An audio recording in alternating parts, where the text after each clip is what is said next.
നമസ്കാരം. റെഡ് കാർപ്പറ്റിന്റെ രസകരമായ മറ്റൊരു എപ്പിസോഡിലേക്ക് എല്ലാ പ്രിയപ്പെട്ട പ്രേക്ഷകർക്കും സ്വാഗതം. ഇന്ന് റെഡ് കാർപ്പറ്റിൽ നമ്മുടെ കൂടെ പ്രേംകുമാർ ചേട്ടനും അനിതയും ഇവിടെ റെഡി ആയിട്ടിരിക്കേണ്ട വിശേഷങ്ങൾ പങ്കുവയ്ക്കാൻ. അപ്പോൾ നമുക്ക് തുടങ്ങാം അല്ലേ? So let's begin the show. This is red carpet. അപ്പോൾ ഒരിക്കൽ കൂടി പ്രേംകുമാർ ചേട്ടനും അനിതയ്ക്കും നമ്മുടെ റെഡ് കാർപ്പറ്റ് ഫാമിലിയിലേക്ക് സ്വാഗതം ചെയ്തുകൊണ്ട് നമുക്ക് ഇന്നത്തെ പുതിയ വിശേഷങ്ങളിലേക്ക് കടക്കാം അല്ലേ? ചേട്ടൻ്റെ ഉള്ളിൽ ഉറങ്ങിക്കിടന്ന ഒരു എഴുത്തുകാരൻ ഈ അടുത്തിടെ പുറത്തു വന്നു എന്നുള്ളൊരു ചർച്ച നമ്മുടെ മൊത്തം ആൾക്കാരിങ്ങനെ അറിഞ്ഞു. ഒരു പുസ്തകം എഴുതി നമ്മുടെ ലാലേട്ടനും മമ്മൂക്കിയൊക്കെ അവരുടെ ഫേസ്ബുക്കിലൂടെ അത് റിലീസ് ചെയ്തു. സോ ആ ഒരു എഴുത്ത് എന്ന് പറയുന്നത് എപ്പോഴാണ് തിരിച്ചറിഞ്ഞത് ഇതേപോലെ എഴുതണം അല്ലെങ്കിൽ എനിക്ക് പറ്റും എന്നൊക്കെ? ഞാൻ അത്യാവശ്യം പുസ്തകങ്ങളൊക്കെ വായിക്കുന്ന ഒരു കൂട്ടത്തിലായിരുന്നു. അതുകൊണ്ട് തന്നെ ഈ ഭാഷയോടൊരു വല്ലാതെ ഇഷ്ടമുണ്ടായിരുന്നു. അത് എഴുത്തിലേക്കും ഒരു പ്രേരണയായിട്ട് മാറി എന്നുള്ളതാണ് പിന്നീട്. അപ്പോൾ ഞാൻ പ്രീ ഡിഗ്രിക്ക് പഠിക്കുമ്പോൾ മലയാള അധ്യാപകൻ പ്രൊഫസർ വി മസൂൻ നായർ സാർ, നമ്മുടെ കവി, മലയാളത്തിൻ്റെ പ്രിയപ്പെട്ട കവി, അദ്ദേഹമായിരുന്നു എൻ്റെ മലയാള അധ്യാപകൻ. അപ്പോൾ ഒരിക്കൽ മലയാളത്തിന് കൂടുതൽ മാർക്ക് വാങ്ങിച്ചതിന് അദ്ദേഹം എന്നോട് ഒരു വളരെ സ്നേഹത്തോടെ പറഞ്ഞ ചില വാക്കുകളൊക്കെ എനിക്ക് ഭയങ്കര ഒരു ഇൻസ്പിറേഷനായിട്ട് മനസ്സിൽ കിടപ്പുണ്ട്. അപ്പോൾ അതൊക്കെ അങ്ങനെ കണ്ട് പിന്നീട് കുറേ പുസ്തകങ്ങളൊക്കെ വായനയും കാര്യങ്ങളൊക്കെ ഉണ്ട്. അപ്പോൾ ഈ അടുത്ത കാലത്തൊക്കെ ഈ കോവിഡിനൊക്കെ കുറച്ച് മുമ്പ് പലപ്പോഴും ഞാനിങ്ങനെ വിചാരിക്കാറുണ്ട്, ശരിക്കും നമ്മൾ ഈ സിനിമയിൽ അഭിനയിക്കുന്ന ഒരു കഥാപാത്രത്തിന്റെ അടിസ്ഥാനത്തിലാണല്ലോ പൊതുസമൂഹമൊക്കെ നമ്മളെ അറിയുന്നത്. അപ്പോൾ അവർ വിചാരിക്കും നമ്മളൊരു വലിയ തമാശക്കാരനാണ്. അതൊരു ശരിക്കും ഒരു തെറ്റിദ്ധാരണയാണ്. കാര്യം നമ്മുടെ സിനിമയിൽ അഭിനയിക്കുന്നത് കിട്ടുന്ന കഥാപാത്രങ്ങളാണ്. അത് ഏറ്റവും നല്ല മിടുക്കന്മാരായിട്ടുള്ള സ്ക്രിപ്റ്റ് റൈറ്റേഴ്സ് എഴുതിത്തരുന്ന സംഭാഷണങ്ങൾ നമ്മൾ കാണാതെ പഠിച്ചിട്ട് നമ്മുടേതായ ഒരു ശബ്ദവും നമ്മുടെ അതിനൊരു ജീവൻ കൊടുക്കുന്നത് നമ്മളാണ് എന്ന് മാത്രമേ ഉള്ളൂ. പക്ഷെ ആ ഒരു അതിനകത്ത് തമാശയും ആ സന്ദർഭങ്ങളും സംഭാഷണവും എല്ലാം അവരുടേതാണ്. അപ്പോൾ അതിൻ്റെ ഒരു എല്ലാ ക്രെഡിറ്റും അവർക്ക് തന്നെയാണ്. അപ്പോൾ ഒരു കഥാപാത്രത്തെ നമ്മൾ ആവിഷ്കരിക്കുമ്പോൾ ശരിക്കും കഥാപാത്രത്തെ ആവിഷ്കരിക്കാനുള്ള സ്വാതന്ത്ര്യം മാത്രമേ നടന് അവൻ്റെ ഒരു ആവിഷ്കാര സ്വാതന്ത്ര്യമായിട്ടുള്ളൂ. അല്ല, വ്യക്തിപരമായിട്ട് ഇപ്പോൾ ഒരു നടൻ എന്നുള്ള രീതിയിൽ നമ്മൾ ഈ സമൂഹത്തിൽ ജീവിക്കുന്നു, ഇവിടെയുള്ള എല്ലാ കാര്യങ്ങളും നമ്മൾ കാണുന്നുണ്ട്, അറിയുന്നുണ്ട്, അതിനെക്കുറിച്ചൊക്കെയുള്ള നമ്മുടെ ചില നിലപാടുകളുണ്ട്, നമ്മുടെ അഭിപ്രായങ്ങളുണ്ട്. അപ്പോൾ ഇതൊന്നും നമുക്ക് പിന്നെ നമ്മുടെ ഈ ഒരു അഭിനയം എന്നുള്ളൊരു മാധ്യമത്തിലൂടെ നമുക്കൊരിക്കലും അത് കൺവേ ചെയ്യാനോ സമൂഹത്തെ അറിയിക്കാനോ പറ്റാറില്ല. അപ്പോൾ എനിക്ക് പലപ്പോഴും തോന്നിയിട്ടുള്ളത് എൻ്റെ ഒരു യഥാർത്ഥ സ്വത്വം അത് അടയാളപ്പെടുത്താൻ ശരിക്കും ഏറ്റവും നല്ലൊരു മാർഗം എന്ന് ഞാൻ നോക്കുമ്പോൾ അത് എഴുത്താണ്. അപ്പോൾ എഴുത്തിലൂടെ എനിക്ക് പറയേണ്ട കാര്യങ്ങൾ അത് ഈ കാലത്തെക്കുറിച്ച്, ഈ ലോകത്തെക്കുറിച്ച്, ഈ സമൂഹത്തെക്കുറിച്ചൊക്കെയുള്ള നമ്മുടെ ചില ആകാംക്ഷകൾ, ഉത്കണ്ഠകൾ, ചില ഭയങ്ങൾ, അല്ലെങ്കിൽ നമ്മുടെ ചില നിരാശകൾ അവരുമായിട്ട് പങ്കുവയ്ക്കാൻ ഏറ്റവും നല്ല ഒരു ഇതെന്ന് പറയുന്നത് എഴുത്താണ്. അങ്ങനെയാണ് ശരിക്കും ഞാൻ ചില ലേഖനങ്ങൾ എഴുതി തുടങ്ങിയത്. അങ്ങനെയൊക്കെയാണ് ശരിക്കും അതിൻ്റെ ഒരു ഇൻസ്പിറേഷൻ ഒരു പുസ്തകമാകണമെന്നുള്ളത്. എഴുത്ത് അതിനു മുമ്പേ നമ്മൾ തുടങ്ങുകയും ഒരുപാട് പത്രങ്ങളിലൊക്കെ നമ്മുടെ ലേഖനങ്ങൾ വരികയൊക്കെ ചെയ്തു. അതിൽ നിന്നിപ്പോൾ ഒരു 22 ലേഖനങ്ങൾ സെലക്ട് ചെയ്തിട്ട് അത് പബ്ലിഷ് ചെയ്തിരിക്കുന്നു. ഇപ്പോൾ അത് കഴിഞ്ഞ ആഴ്ച സ്റ്റാളുകളിലൊക്കെ ആ പുസ്തകം വന്നു. ദൈവത്തിന്റെ അവകാശികൾ എന്നാണ് പുസ്തകത്തിന്റെ പേര്. അത് ഈ ഇതിനകത്തുള്ള ഒരു ലേഖനത്തിന്റെ പേരാണ്. അതിന് ഒരു അവതാരിക എഴുതി തന്നിരിക്കുന്നത് മൗസൂന സാറാണ്. അപ്പോൾ അദ്ദേഹത്തിന്റെ ഒരു എന്താ പറയുക, നമ്മുടെ ഒരു ഒരു ഗുരുദക്ഷിണ പോലെയാണ് ശരിക്കും ഒരു പുസ്തകം. അത് എന്തായാലും വളരെ സന്തോഷമുള്ള ഒരു കാര്യമാണ്. അതെ, അത് നമ്മൾ പ്രതീക്ഷിക്കാത്ത പ്രേംകുമാർ എന്ന നടനിൽ നിന്ന് ഒരു എഴുത്ത് അല്ലെങ്കിൽ ഒരു പുസ്തകം നമ്മൾ അങ്ങനെ മനസ്സിൽ പോലും വിചാരിച്ചിട്ടുണ്ടാവില്ല. അപ്പോൾ വളരെ സന്തോഷം. നമ്മുടെ മലയാളി പ്രേക്ഷകർക്ക് നല്ല കഥാപാത്രങ്ങൾ സമ്മാനിച്ച പോലെ ഇപ്പോൾ അക്ഷരങ്ങളിലൂടെ അദ്ദേഹം നമ്മളെ വിസ്മയിപ്പിക്കാനായിട്ട് എത്തിയിരിക്കുകയാണ്. ഇനിയും ഒരുപാട് നല്ല പുസ്തകങ്ങൾ താങ്കളിൽ നിന്ന് നമ്മുടെ വായനക്കാർ പ്രതീക്ഷിക്കും. അപ്പോൾ ഈ ഇപ്പൊ ചേട്ടൻ്റെ അനുഭവങ്ങളെല്ലാം കോർത്തിണക്കി ഒരു കഥ എഴുതി. ആ കഥ വിശേഷങ്ങളാണ് നമ്മൾ കേട്ടത്. അനിതയ്ക്ക് ഈ സ്റ്റേജുമായിട്ട് കണക്ട് ചെയ്ത ഒരു അനുഭവം പറയാനുണ്ട് അല്ലേ? ഈ അമൃത TV അല്ലെങ്കിൽ ഈ സ്റ്റേജ് ഇല്ലേ, ഒരു പഴയ കാലത്തെ ഒരു ഓർമ്മ എന്താണെന്നോ? അത് ഈ സ്റ്റേജിലാണ്, അതായത് ഈ മലയാളത്തിലെ ആദ്യത്തെ reality show super star Amrita TV ആണ് അത് ചെയ്യുന്നത്. അപ്പൊ അതില് ഒരു കണ്ടസ്റ്റന്റ് ആയിരുന്നു ഞാൻ. 13 പേരിൽ ഒരാളായിരുന്നു. അപ്പോൾ ആ ഒരു സ്റ്റേജിൽ ആദ്യം ഔട്ടാവുന്നത് ഞാനാണ്. അപ്പോൾ ആ സ്റ്റേജിൽ തന്നെ ഈ പറഞ്ഞ പോലെ ഗസ്റ്റ് ആയിട്ട് വരാനുള്ളൊരു അല്ല, അന്ന് എന്നോട് ചോദിച്ചായിരുന്നു ഇവിടുന്ന് ഔട്ടായി കഴിഞ്ഞാൽ എന്താകും. അപ്പൊ എന്തായാലും ഒരുപാട് സന്തോഷം. ഇനി നമുക്ക് അതായത് നമ്മൾ ഏതൊക്കെ ലാംഗ്വേജ് കേട്ടു? പഞ്ചാബി കേട്ടു, കന്നഡ ഇതൊക്കെ കേട്ടു. ഇനി നമുക്ക് കേൾക്കാൻ ആഗ്രഹമുള്ളത് അറബിക്. അതെ.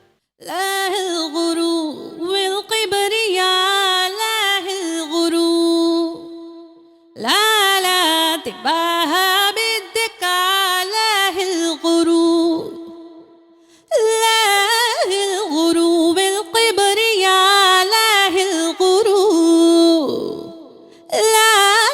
تباهى بالذكاء له الغرور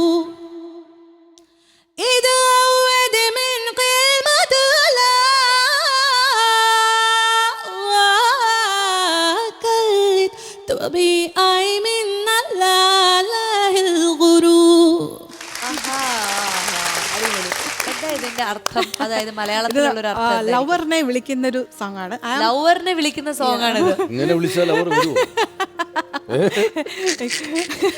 ഇങ്ങനെയൊക്കെ വിളിച്ചാ കേരളത്തിലെ ലവേഴ്സൊക്കെ ഓടിപ്പോകും. അതായത് ലവറിനെ വിളിക്കുന്ന പറഞ്ഞാൽ അതായത് പെയിൻഫുൾ ഞാൻ സങ്കടത്തിലാണ്, എന്താ പ്രിയേ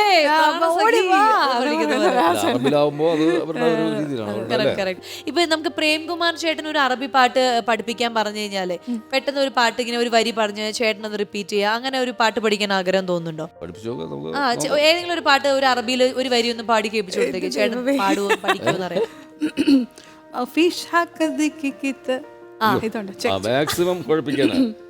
വേറെ ഒരു പാട്ട് കമ്പോസ് ചെയ്യാം. അതെ ചെയ്തോളൂ. ശരിക്കും മ്യൂസിക് ഡയറക്ടറാണ് കേട്ടോ. അത് നമ്മൾ പറഞ്ഞില്ല. അതായത് മ്യൂസിക് ഡയറക്ടറും കൂടിയാണ്. മ്യൂസിക് ക്രോസ് എന്ന് പറഞ്ഞിട്ടുള്ള ഒരു സിനിമയ്ക്ക് നമുക്ക് ആ വിശേഷങ്ങൾ നമുക്ക് ഇനി ഒരു കഥയായിട്ട് നമുക്ക് പറയാനുണ്ട്. അപ്പൊ മ്യൂസിക് ഡയറക്ടറിന്റെ വിശേഷങ്ങളിലേക്ക് കടക്കുന്നതിന് മുമ്പ് മ്യൂസിക് ഡയറക്ടർ ഒരു ഗായകനെ കയ്യിൽ കിട്ടിയ സ്ഥിതിക്ക് ഒരു പാട്ട് പഠിപ്പിക്കാൻ പോവാ. ഞാനൊന്നും കമ്പോസ് ചെയ്തിട്ടില്ല. ചേട്ടന് പുതിയ സ്പോട്ടായിട്ടൊരു പാട്ട്, വേറെ ആരും ഇത് പാടരുത്. ചേട്ടൻ ഒരു സാ പറഞ്ഞേ, ഒരു പിച്ച് പറഞ്ഞേ. മർഹബാ മർഹബാ മർഹബാ മർഹബാ മർഹബാ മർഹബാ മർഹബാ മർഹബാ മർഹബാ മർഹബാ ഹബീബി ഹബീബി ഹബീബി ഹബീബി. അതായത് പാടുത്തന്ന് എന്താണോ അതേപോലെ തന്നെ പാടി. പറയൂ എന്താണ് ഈ ഗായകൻ? എനിക്ക് കേട്ടപ്പോ അങ്ങനെയാണ് തോന്നിയത്, അസലായിട്ട് പാടി. ഇതിപ്പോ പുതിയതായിട്ട് ഉണ്ടാക്കിയ പാട്ടാണ്. അതെ, ഇത് എത്രയും പെട്ടെന്ന് ഇതിന്റെ ഫുൾ പാട്ട് അനിത കമ്പോസ് ചെയ്യാനും അത് പ്രേംകുമാർ ചേട്ടൻ തന്നെ അറബിയിൽ പാടാനും ഉള്ളൊരു പണിയോട് പണിയല്ലേ. ഭാഗ്യം ഉണ്ടാവട്ടെ നിങ്ങൾക്ക്, അത് ജനങ്ങൾ സഹിക്കട്ടെ. പ്രേംകുമാർ ചേട്ടൻ എപ്പോഴും മലയാളം പാട്ടുകളോട് ഒരു പ്രത്യേക ഇഷ്ടമുള്ള ഒരാളാണ്. അതുകൊണ്ട് മലയാളം പാട്ടുകൾ നമുക്ക് വേണ്ടി പാടിത്തരാനും ഒരു പ്രത്യേക ഇഷ്ടമുള്ള ഒരാളാണ്. അപ്പൊ ഇന്ന് ഞങ്ങൾക്ക് വേണ്ടിയിട്ട് ഒരു മലയാള പാട്ട് ഇഷ്ടമുള്ള. അപ്പൊ ഞാൻ ഒരു കാര്യം ചെയ്യാം, നമ്മൾ നേരത്തെ കളിച്ചില്ലേ, അതുപോലെ ഒരു പല്ലവി അനുപല്ലവി ആദ്യം പാടാം. അത് ഏതാണ് പല്ലവി എന്നുള്ളത് കണ്ടുപിടിച്ചിട്ട് പഠിച്ചു. മുങ്ങിപ്പിഴിയാത്ത ചേലയും ചുറ്റി നീ മുടിയുലമ്പിക്കൊണ്ടു നിന്നപ്പോൾ ഇന്ന് മുഖമൊന്നുയർത്താതെ മുങ്ങുമ്പോൾ പത്മതീർത്ഥത്തിലെ പാതി വിരിഞ്ഞൊരു പവിഴ താമര ആയിരുന്നു. കടവിൽ വന്നൊരു നുള്ളുതരാൻ എൻ്റെ കൈതരിച്ചു കൈതരിച്ചു.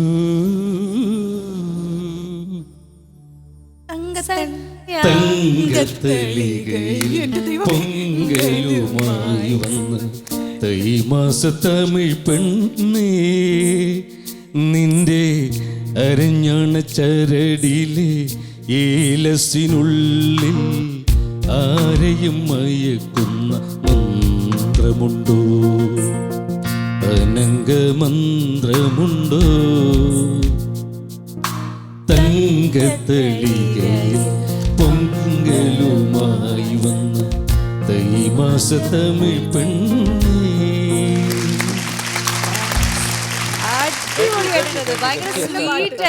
നമ്മള് ഒരുപാട് റൊമാൻറ്റിക് സോങ്ങുകളില്ലേ, ഈ പഴയ ചില അതിനകത്തൊക്കെ ചില ഉപമകള് ഇതൊക്കെ കേൾക്കുമ്പോ അതിനകത്തൊരു വിഷ്വലുണ്ട്, അതിന്റെ ഒരു കാവ്യ ഭംഗിയുണ്ട്, ആ വാക്കുകൾക്കൊക്കെ ഒരു നാടൻ എല്ലാം വാക്കുകളാണ് നമ്മൾ നിത്യജീവിതത്തിൽ ഉപയോഗിക്കുന്ന വാക്കുകൾ. പക്ഷെ അത് ഒരു എന്തൊരു മനോഹരമായിട്ടാണ് അതാണ് ആ വരികൾ ഉപയോഗിക്കുന്ന ചില സ്ഥലങ്ങളും അതിന്റെ ഒരു മനോഹാരിത. വരികൾ എഴുതിയതിനു ശേഷം കമ്പോസ് ചെയ്യുമ്പോൾ അതിന് കൂടുതൽ മനോഹാരിതയാണ്.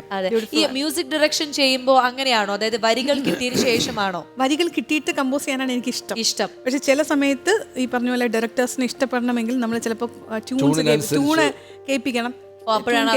പിന്നെ അത് ഈ ട്യൂൺ കൊള്ളാം. ഇപ്പൊ കാര്യം സിറ്റുവേഷൻ ഓറിയന്റഡ് ആണല്ലോ. ഇപ്പൊ അങ്ങനത്തെ വലിയ സാഹിത്യം ഒന്നും ഇപ്പൊ കേൾക്കാനുമില്ല, ആവശ്യമില്ല. സിനിമ ഇപ്പൊ ഡിമാൻഡ് ചെയ്യുന്നില്ല. ഈ മ്യൂസിക് ഡയറക്ഷനിലേക്ക് എത്തിയത് എന്നാണ്? ഇപ്പൊ എത്ര വർഷമായി? മ്യൂസിക് ഡയറക്ഷൻ ഞാൻ ഒത്തിരി കാലം കൊണ്ട് ചെയ്യുന്നുണ്ട്. സിനിമ എന്നുള്ളത് എനിക്ക് ക്രോസ് റോഡാണ് ആദ്യം കിട്ടുന്നത്. അതിന് മുന്നേ അഡ്വർടൈസ്മെന്റ് അങ്ങനത്തെ ജിംഗിൾസ് അതൊക്കെ ചെയ്യുന്നുണ്ട്. പിന്നെ ടെലിഫിലിംസ് അങ്ങനെയുള്ള ഷോർട്ട് മൂവീസ് ഇല്ലേ, അതിനൊക്കെ മ്യൂസിക് ചെയ്യുന്നുണ്ട്. അപ്പൊ ഇപ്പൊ ഏറ്റവും പുതിയതായിട്ട് മ്യൂസിക് ഡയറക്ഷൻ ചെയ്ത ഏതെങ്കിലും മൂവി ഇറങ്ങാനുണ്ടോ? സിനിമ ചെയ്തിട്ടുണ്ട്. അത് സിനിമ റിലീസായിട്ടില്ല. കബീറിന്റെ ദിവസങ്ങൾ എന്ന് പറഞ്ഞിട്ടാണ് സിനിമയുടെ പേര്. ഉറുദു കവാലിയാണ് സിനിമയില്. കൈലാഷ് ഖേറാണ്, ബോളിവുഡ് സിംഗറാണ് പാടിയത്. അത് ഷക്കീൽ അസ്മി എന്നാണ്, ബോളിവുഡ് റൈറ്ററാണ്. അദ്ദേഹമാണ് എഴുതി, ഞാൻ കമ്പോസ് ചെയ്തു. പ്രേംകുമാർ ചേട്ടാ, അതായത് ചേട്ടന്റെ ചില ക്യാരക്ടേഴ്സിന്റെ പേരുകൾ എന്ന് പറഞ്ഞാൽ ഭയങ്കര രസമുള്ള പേരുകളാണ് കിട്ടിയിരിക്കുന്നല്ല അല്ലേ? അതിൽ ഒന്നാമത്തെ ഇപ്പൊ ഈ പറഞ്ഞ പോലെ സുന്ദരൻ, അതാണ് ഉമീസ്, അങ്ങനെ കുറെ പേരുകൾ, കിട്ടുണ്ടി. അതെ. അപ്പൊ ഞാൻ അതായത് ചേട്ടന്റെ ഒരു ഓർമ്മ പരീക്ഷിക്കണ പോലെ ഞാൻ കുറച്ച് ചേട്ടന്റെ ക്യാരക്ടേഴ്സിന്റെ പേര് പറയും. അപ്പൊ അത് ഏത് സിനിമയാണ്, അതിൽ ആ ഒരു പ്രശസ്തമായ ഡയലോഗ് ഉണ്ടാവുമല്ലോ, അതൊന്ന് ചേട്ടനൊന്ന് പറയണം. ഓക്കെ, ആദ്യം നമുക്ക് ഏതാണ് പറയേണ്ടത്? സതീഷ് കൊച്ചിൻ, പുതുക്കോട്ടയിലെ പുതുമണവാളൻ. പുതുക്കോട്ടയിലെ പുതുമണവാളൻ, ഗാനഭൂഷണം കൊച്ചിൻ. അതെ അതെ. അതിലൊരു ഡയലോഗ് ഉണ്ടല്ലോ, എന്തുണ്ട് കഴിക്കാൻ, അതെന്നൊക്കെ പറയുന്നത്. നീ കഞ്ഞി വെച്ചില്ലടാ? ഇല്ല. എടാ, മനുഷ്യനായ കുറച്ച് ആത്മാർത്ഥ വേണോടാ. അതെ, ഈ ആത്മാർത്ഥത ഇട്ട് പുഴുങ്ങിയ കഞ്ഞിയാവില്ല. അതിന് അരി എന്ന് പറയുന്ന സാധനം വേണം. അരിയില്ലേ? അരിയില്ല. എന്നവരെ ചായയെങ്കിലും ഇട്ടാടാ. ചായപ്പൊടിയും പഞ്ചസാരയും ഇല്ലാതെ ചായ ഉണ്ടാക്കാൻ മാജിക് ഒന്നും പഠിച്ചിട്ടില്ല. എന്ത് പറഞ്ഞാലും ഇല്ല ഇല്ല ഇല്ല അല്ല. എന്നാ ഒരു സാധനം ഉണ്ട്, നല്ല വിശപ്പുണ്ട്. എന്നാ പിന്നെ കുറച്ചുകൊണ്ട് ബാങ്ക് ഇട്, നമുക്ക് വിശപ്പില്ലാത്തപ്പോൾ എടുക്കാമല്ലോ. ഇങ്ങനെ പറഞ്ഞിട്ട് അവസാനം പറയാം, ശരി ശരി ശരി ശരി ശരി അതൊക്കെ ഓക്കെ. നിന്റെ 25 രൂപ ഉണ്ടല്ലോ, അതെങ്കിലും എടുത്തുണ്ടോ? സോറി, ആ 25 രൂപയ്ക്ക് ഞാൻ ഫെയർ ആൻഡ് ലവ്ലി വാങ്ങി തേച്ചു എന്നൊക്കെ പറയുന്നത്. അതെ, അത് ഭയങ്കര രസമുള്ള സീനാണ് അല്ലേ? ഇനി അടുത്തത് സുന്ദരൻ. അത് അനിയൻ ബാവ ചേട്ടൻ ബാവയുടെ ഡയലോഗാണ്. അല്ല, അത് പിന്നെ ടേപ്പ് റെക്കോർഡർ കൊണ്ട് ഒരു പിന്നെ ജയറാമിൽ നിന്നൊരു വളരെ നിർണായകമായ ഒരു രഹസ്യം ചോർത്തിയെടുക്കാൻ വേണ്ടിയിട്ട് ഇന്ദ്രൻ ചേട്ടനെ ടേപ്പ് റെക്കോർഡറൊക്കെ ഓൺ ചെയ്ത് വെളിയിൽ റെഡിയായിരിക്കുന്നു. ഉടിയിലേട്ടനും പിന്നെ ജയറാം ഒരു റൂമിനകത്തിരിക്കുമ്പോൾ ഞാൻ അവിടെ ഇടിച്ച് കയറി ചെന്നിട്ട് പുള്ളിയെ കൊണ്ടൊരു സത്യം പറയിപ്പിക്കുകയാണ്. എന്നിട്ട് ഇത് റെക്കോർഡ് ചെയ്തിട്ട് ഈ അമ്മാവന്മാരെ കേൾപ്പിച്ചിട്ട് ജയറാമിനെ ഇവിടുന്ന് പുറത്താക്കണം. അതിനുവേണ്ടി ഇതെല്ലാം റെക്കോർഡ് ചെയ്യിപ്പിച്ച് ജയറാമൻ, നീ പിന്നെ വല്യമ്മാവിൻ്റെയും ചെറിയമ്മാവിൻ്റെയും പെമ്മക്കളെ മാറി മാറി പ്രേമിക്കുമല്ലേ? അപ്പോൾ ജയറാമൻ അതെല്ലാം പ്രേമിക്കും. എന്നിട്ട് നീ ഇതിൽ ആരെ കല്യാണം കഴിക്കും, അമ്മുവിനെയോ അതോ മാളുവിനെയോ? ഇതൊക്കെ കൂടെ ജയറാം പറഞ്ഞിട്ട് ഉറക്കെ പറയടാ എന്നൊക്കെ പറഞ്ഞ് ജയറാമിനെ കൊണ്ട് കംപ്ലീറ്റ് ഉറച്ച് പറഞ്ഞിട്ട് വെളിയിൽ ഇന്ദ്രൻ സെറ്റ് റെക്കോർഡ് ചെയ്ത് വെച്ചിട്ടുണ്ട്. റെക്കോർഡ് ചെയ്തുകൊണ്ടിരിക്കുകയാണ്. അപ്പോൾ ഇതെല്ലാം റെക്കോർഡ് ചെയ്തിട്ട് എല്ലാ രഹസ്യങ്ങളും പൊളിക്കാന്ന് പറഞ്ഞിട്ട് ഇതെല്ലാം കിട്ടിയിട്ട് ടേപ്പ് റെക്കോർഡ് കൊണ്ട് നേരെ വല്യമ്മാവനെയും ചെറിയമ്മാവനും ഇത് ഓൺ ചെയ്ത് കേൾപ്പിക്കുമ്പോൾ ഇതിനകത്ത് കേൾക്കുന്നൊക്കെ വേറെ ചില. അങ്ങനെ ആകെ ഈ പദ്ധതികളെല്ലാം പൊളിഞ്ഞിട്ട് ഞാൻ തിരിച്ചിങ്ങനെ വരുമ്പോഴത്തേക്ക് ആകെ തകർന്നിട്ട് ഇന്ദ്രൻ സേട്ടനോട് ചോദിക്കും, എവിടെ നിന്ന് കിട്ടിയതാ ഈ പണ്ടാരം ചോദിക്കും. അപ്പോൾ ഇത് കംപ്ലൈൻറ്റ് എന്തോ ഉണ്ടായിരുന്നു, അതിങ്ങനെ റെക്കോർഡിങ് പിന്നെ ഇത് പിന്നെ നന്നാക്കാൻ വേണ്ടിയിട്ട് മുതലാളി സന്ദേശിച്ചാണ്. അപ്പോൾ ഞാൻ ചോദിച്ചു, എന്തായിരുന്നു കംപ്ലൈൻറ്റ്? റെക്കോർഡിങ് വർക്ക് ചെയ്യുന്നില്ലെന്നായിരുന്നു കംപ്ലൈൻറ്റ് എന്ന് പറയുന്നത്. ഈ ഇന്ദ്രൻ സേട്ടനോട് ഒറ്റ അടി കൊടുക്കുകയാണ്. അപ്പോൾ ഇത് ഇങ്ങനെ ആ സീനൊക്കെ ശരിക്കും തിയേറ്ററിൽ അതിലാണ് നമ്മുടെ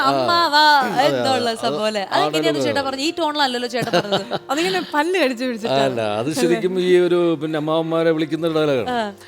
അത് സിനിമയിൽ ഞാൻ വളരെ ഒരു അല്പം എക്സാജറേഷൻ ഉണ്ട് എന്നുള്ളത്. പക്ഷെ പിന്നീട് നമ്മുടെ പ്രിയപ്പെട്ട മിമിക്രി കലാകാരന്മാരാണ് പറഞ്ഞു പോപ്പുലറാക്കിയത്. അപ്പൊ അവര് വിളിക്കുന്നവരാണെങ്കിൽ ഞാൻ വിളിച്ച് കപ്പിക്കാം. അവര് വിളിക്കുന്നത് ഇങ്ങനെയാണ്, ഈ ഒരു ഇതാണ്. അത് ശരിക്കും പിന്നെ ആ രീതിയിൽ ഞാൻ വിളിച്ചില്ലെങ്കിൽ പ്രേംകുമാർ അല്ലാന്ന് ആൾക്കാർ. അല്ല, അതുപോലെ എനിക്ക് അന്ന് കിട്ടിയിരുന്ന കഥാപാത്രങ്ങൾ പലതും ഒരു നോർമൽ ഒരു ബിഹേവിംഗ്, ചിലപ്പോൾ എക്സാജറേഷൻ, കുറച്ച് ഓവർ ഡൂയിങ്. അത് ഇതാണ് ആദ്യത്തെ കണ്ടുപിടി. അത് ഏതോ ഒരു കുട്ടിയെ തട്ടിക്കൊണ്ടുവരാൻ പറഞ്ഞിട്ട് കൊണ്ടുവന്നപ്പോ മാറിപ്പോയി. അങ്ങനെ ഈ മുതലാളി വിരട്ടിയിട്ട് അവസാനം ആ നാട്ടിലെ മുഴുവൻ കുട്ടികളെയും തട്ടിക്കൊണ്ടുവരും. എന്നിട്ട് ഇതിലേത് കുട്ടിയാണെന്ന് ചോദിച്ചിട്ട് ഇത് കണ്ടുപിടിക്കാൻ വേണ്ടിയിട്ടാണ്. എന്ത് പറഞ്ഞാലും പുള്ളി ഒരു അതാണ് ഉർമീസ്, അതാണ് ഉർമീസ് അങ്ങനെ പറയും. അപ്പോൾ ഒരു ദിവസം ഈ മുതലാളി പറയും, അതെ ഉർമീസ് കാര്യമൊക്കെ ശരിയാ, പക്ഷെ നീ എപ്പോഴും അതാണ് ഉർമീസ് അതാണ് ഉർമീസ് എന്നിങ്ങനെ പറയണ്ട. അപ്പോൾ പുള്ളി പറയും, ശരി മുതലാളിക്ക് അങ്ങനെ ഒരു വാക്ക് ഇഷ്ടമല്ലെങ്കിൽ മേലിൽ ഞാൻ ഇനി അങ്ങനെ ഒരു വാക്ക് പറയില്ല, അതാണ് ഉർമീസ് വീണ്ടും. അപ്പൊ ഇത് ഇങ്ങനെ പറയുന്ന ഒരു ക്യാരക്ടർ. പിന്നുള്ള ഒരു ക്യാരക്ടർ നമ്മുടെ കിട്ടുണ്ണി, അത് മൈ ഡിയർ കരടി. അത് വാറുണ്ണിയുടെ ബന്ധുവായിട്ടുള്ള പിന്നെ കിട്ടുണ്ണി എന്ന് പറഞ്ഞിട്ട് അങ്ങനെ വരുന്നത്. വേട്ടക്കാരൻ ഒരു കരടിയെ വെടിവെച്ച് ഇടാൻ വേണ്ടിട്ട് വരുന്നതാണ്. മനസ്സിലായി. കലാഭവമണിയായിരുന്നു അതിനകത്ത് സംഭവമായിരുന്നു. അത് കിട്ടുന്നുള്ള ക്യാരക്ടർ. അപ്പൊ അങ്ങനെ വളരെ ഇൻട്രസ്റ്റിംഗ് ആയിട്ടുള്ള ക്യാരക്ടേഴ്സ് ചെയ്ത ആ പേരിലാണ് നമ്മളിപ്പോൾ ചോദിച്ചത്. അത് ഞാൻ ചോദിക്കാൻ കാരണം എന്താ വെച്ച് കഴിഞ്ഞാൽ നമുക്ക് ഇപ്പോഴും ചേട്ടൻ ചെയ്ത ക്യാരക്ടേഴ്സ് നമ്മുടെ മനസ്സിലിരുന്നിരിക്കും. ഈ അടുത്ത കാലത്ത് തന്നെ ഒരു ട്രോൾ ഇങ്ങനെ വന്നിട്ടുണ്ടായിരുന്നു, ചേട്ടന്റെ ക്യാരക്ടർ നെയിംസ് വെച്ചിട്ട് എന്നാൽ അതിലെ മെയിൻ ലീഡായിട്ടുള്ള നായകന്റെയും അത് നമുക്ക് ഓർമ്മയില്ല. സോ അതൊരു വലിയൊരു കാര്യമാണ്, അതൊരു വലിയൊരു അച്ചീവ്മെന്റ് തന്നെയാണ് അല്ലേ? അല്ല, അതിപ്പോ എൻ്റെ ഒരു മിടുക്കോ കഴിവായിട്ട് ഞാൻ കാണുന്നില്ല. അത് ശരിക്കും അങ്ങനെയുള്ള കഥാപാത്രങ്ങൾ എഴുതി തന്ന സ്ക്രിപ്റ്റ് റൈറ്റേഴ്സിനാണ് അതിന്റെ ഒരു ഇത് ഞാൻ കൊടുക്കുന്നത്. അത് കറക്റ്റായിട്ട് എല്ലാവരും എഴുതി പ്രേംകുമാർ എന്ന നടന്റെ കയ്യിൽ തന്നെ അങ്ങ് ഏൽപ്പിക്കുകയാണ് അല്ലേ? അതിങ്ങനെ ഒരു ഭാഗ്യം പോലെ നമുക്ക് അങ്ങനെ കുറെ കഥാപാത്രങ്ങൾ ചെയ്യാൻ പറ്റി. അത് ഇപ്പോഴും പ്രേക്ഷകർ ഓർക്കുന്നു എന്നൊക്കെ പറഞ്ഞാൽ വലിയൊരു സന്തോഷം. അതെ. അപ്പോൾ എന്തായാലും നമുക്ക് അതായത് പ്രേംകുമാർ ചേട്ടൻ ഇങ്ങനെ പാട്ടുകൾ പാടി, അതിൻ്റെ കൂടെ ആ പാട്ട് പാടുമ്പോൾ തന്നെ മുഖത്ത് നല്ലൊരു എക്സ്പ്രഷൻസ് ഒക്കെ കൊണ്ടെന്നാണ് പാടിയത്. അപ്പം അതെ, അപ്പൊ എനിക്കൊരു ആഗ്രഹം, എനിക്കും ചേട്ടനും കൂടി ഒരു ഡാൻസ് ചെയ്യണം എന്ന് എന്റെ മനസ്സിൽ. എഴുത്തുകാരനെ നമ്മൾ പരിചയപ്പെട്ടു, അഭിനേതാവിനെ നമ്മൾ കുറെ വർഷങ്ങളായിട്ട് പരിചയപ്പെട്ടുകൊണ്ടിരിക്കുകയാണ്, ഗായകനെ ഇപ്പോ അടുത്ത് നിന്ന് പരിചയപ്പെട്ടു. അപ്പൊ ഒരു നർത്തകനായ പ്രേംകുമാർ, അതെ അതെ, പറഞ്ഞ് വിശ്വസിക്കുന്ന അറിയില്ല, എന്നെ പ്രഭുദേവ ഡാൻസ് പഠിപ്പിച്ചിട്ടുണ്ട്.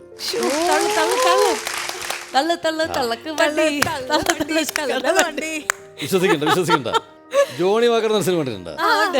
അതിനകത്ത് ശാന്തമീ രാത്രിയിൽ പാട്ട്, ആ പാട്ട് ശരിക്കും കമ്പോസ് ചെയ്തിരിക്കുന്നത് രാജു സുന്ദരം എന്ന് പറയുന്ന പ്രഭുദേവയുടെ ചേട്ടനാണ്. അന്ന് ഈ രാജു മാസ്റ്ററുടെ കൂടെ ഈ ഡാൻസ് ഞങ്ങളെയൊക്കെ അസിസ്റ്റ് ചെയ്യാൻ വന്നിരിക്കുന്ന ഒരു വളരെ മെലിഞ്ഞ് നല്ല പൊക്കമുള്ള ഒരു പയ്യനാണ് പ്രഭുദേവ. ആ പ്രഭുദേവയാണ് ഇന്നിപ്പോ ഏറ്റവും വലിയ ഒരു എന്താ പറയുക, സൗത്ത് ഇന്ത്യയിലെ ഒരു വലിയ താരമായിട്ടും സംവിധായകനായിട്ടും കൊറിയോഗ്രാഫറായിട്ടും ഒക്കെ മാറിയിട്ടില്ല. പഠിപ്പിച്ചിട്ട് അവസാനത്തേതിന് മനസ്സിലായി എന്നെ കൊണ്ടിരിക്കുന്ന ഡാൻസ് പറ്റില്ല എന്ന് വിചാരിച്ചിട്ട് കുട്ടി അത് ഉപേക്ഷിച്ചാണ് നമ്മളെ. പ്രഭുദേവ ഉപേക്ഷിച്ചു പോയ ആ ഒരു നർത്തകനാണ്. അന്ന് ആ പാട്ടില് ശാന്തമീ രാത്രിയിൽ ആ പാട്ടറിയാലോ, ശാന്തമീ രാത്രിയിൽ വാദ്യഘോഷാദികൾ കൊണ്ടുവാ. അപ്പൊ അവസാനം അതിനകത്തൊരു ചെയ്യാൻ പറ്റി ഇത്ര മാത്രമേ ഉള്ളൂ, ജുംദ ജുംദ ജുംദ ജുംദ ജും, ഇത് മാത്രം. കാര്യം പണ്ട് സ്കൂൾ ഓഫ് ഡ്രാമ പഠിക്കുന്ന സമയത്ത് ഈ നെക്ക് എക്സർസൈസ് അത് ഇങ്ങനെ അതുണ്ടല്ലേ. ചിലപ്പോ പ്രഭുദേവ അന്ന് അറിയാതെ പോയ കലാകാരനെ നമ്മൾ തിരിച്ചറിഞ്ഞാലോ, പറയാൻ പറ്റില്ല. ഓരോ സമയത്തും ഓരോ മാറ്റങ്ങളല്ലേ. ഒരു കുഞ്ഞു പാട്ട് അനിത പാടുന്നു, കുഞ്ഞു സ്റ്റെപ്പ് നമ്മൾ, അതായത് ഇതേപോലത്തെ ചെറിയ. ഇനി നിങ്ങൾ രണ്ടുപേരും അല്ല ഇരിക്കരുത്, നിങ്ങൾ രണ്ടുപേർക്കും ഞാനൊരു സമ്മാനം തരുന്നു വീണ്ടും. അതായത് എൻ്റെ കൂടെ ഡാൻസ് ചെയ്തതിനും എനിക്ക് വേണ്ടി കുറെ പാട്ടൊക്കെ പാടി തന്നതിനും നിങ്ങൾക്ക് രണ്ടുപേർക്കുമായിട്ടൊരു സമ്മാനം നമ്മുടെ അമൃത.